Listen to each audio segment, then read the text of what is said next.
खराब मोबाइल को रिपेयर करवाना एक बड़ा मसला। कैसे मोबाइल डाटा लीक हो जाता है, इस मसले से कैसे बचा जाए। ये चीज़ पहले देखी जाए। हाँ, हमारे सामने हो रहा फ़ोन। सिम के साथ तो दुकानदार को काम ही नहीं है। दुकानदार को पासवर्ड ना बताए, ज़्यादा ट्राइयाँ करेगा तो वो डाटा लॉस हो जाएगा।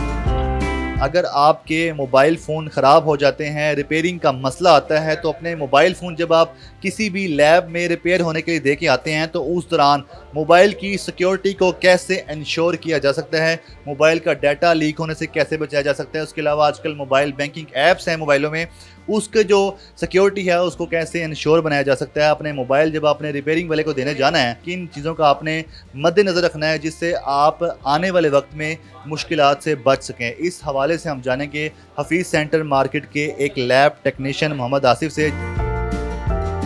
पासवर्ड वगैरह अपने पास सेव रखे, दुकानदार को पासवर्ड ना बताए, और अगर कोई चेक वगैरह करने या जिस मसले में वो आपके पास आए हैं वो खुद आके अपनी तसल्ली करें, खुद पासवर्ड लगाए और अपना पासवर्ड किसी को भी ना दे।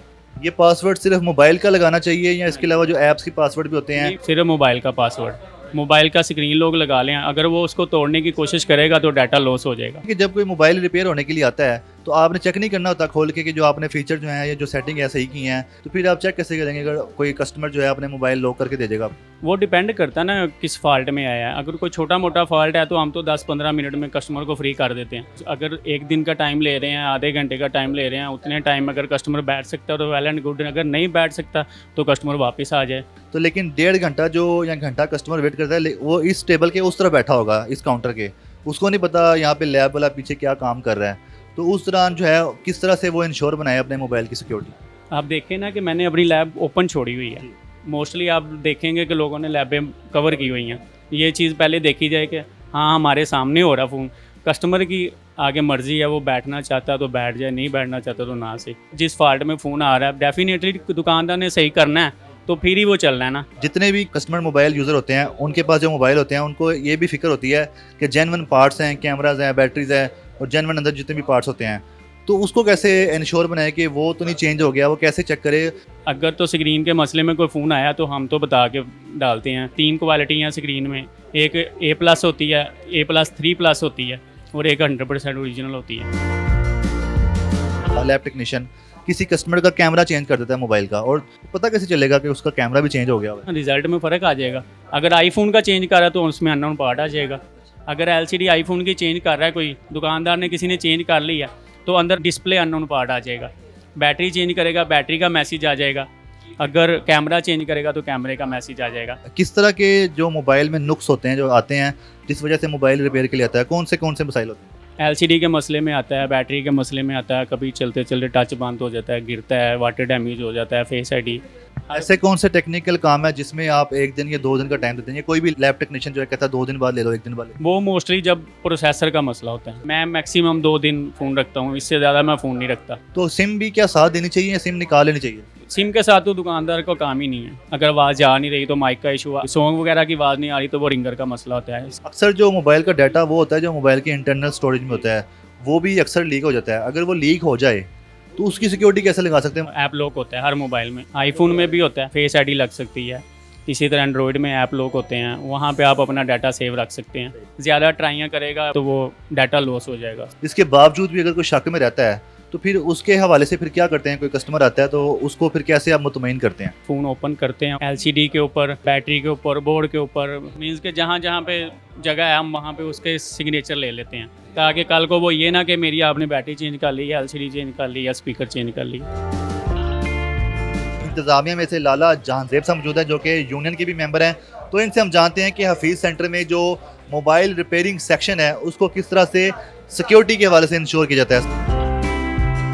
माजी में कोई इस तरह का पहले वाक़या हुआ है कि कोई शहरी, कोई शख्स अपना मोबाइल रिपेयर करवाने आया हो और उसका डाटा लीक हो गया हो? हुआ था एक दफ़ा ऐसे कि ना, एक दुकानदार के पास एक लेडीज़ आई है, उन्होंने एक फ़ोन परचेज़ किया उनसे, और अपना फ़ोन दूसरा जो था उन्होंने सेल करना था।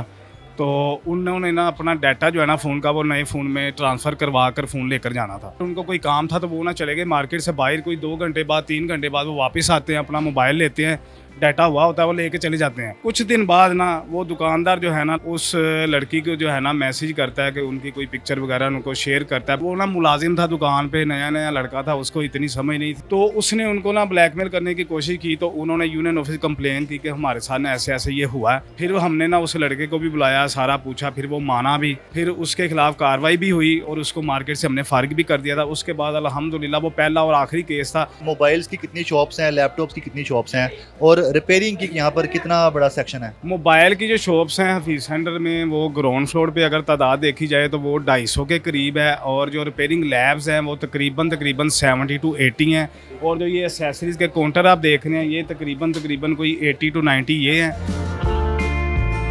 जो मोबाइल रिपेयरिंग के लिए आते हैं तो रोज़ाना की बुनियाद पे कितने कस्टमर आते होंगे? कस्टमर मोबाइल रिपेयरिंग के लिए मिनिमम मेरे अंदाजे से 1500 से 2000 कस्टमर डेली जो है ना वो मोबाइल रिपेयरिंग करवाने आता है। लैपटॉप दुकानें जो हैं तकरीबन अगर basement first second third fourth 650 से 700 के करीब जो है ना वो लैपटॉप की दुकानें हैं, और लैपटॉप की रिपेयरिंग लैब जो है वो तकरीबन इन सारे फ्लोरों पे मिलाकर कोई 300 के करीब जो है ना वो रिपेयरिंग लैब भी होगी। हाँ, अभी किस तरह इंश्योर कर रहे हैं? कोई मॉनिटरिंग भी करते हैं आप या पूछते हैं दुकानदारों से, कस्टमर से आगे? किसी का कोई मसला आ जाता है हमारे पास तो हमने वो देखना होता है कि इसमें क्या मसला आया है, किस तरफ से जो है वो मसला आया है, दुकानदार की गलती है, क्या गलती है, कस्टमर को इसमें रिलीफ क्या मिल सकता है। अगर तो दुकानदार की गलती है तो डेफिनेटली फिर हमने कस्टमर को पूरा लीव दिलवाना होता है। मिसाल के तौर पे कि उसका डिस्प्ले का मसला आता है तो उसको ठीक करता है, वो मसला आगे बढ़ जाता है, वो बोर्ड पे चला जाता है, उसका प्रोसेसर का मसला निकल आता है। वो पहले अगर कस्टमर से उसने डेड अप्रूवल ली हुई है कि अगर इसमें कोई आगे मसला आएगा तो उसका जिम्मेदार मैं नहीं हूँ तो ठीक, वरना अगर आगे जाता है तो कस्टमर को पूरा लीव मिलेगा, उसको पूरा ओके करके देगा। अगर उसका बोर्ड ही चेंज होना है तो उसमें यह है कि दुकानदार जो है उसने जो पैसे कस्टमर से रिपेयरिंग के लेने थे डिस्प्ले के, वो पैसे उससे लेकर उसको बोर्ड भी चेंज करके देगा।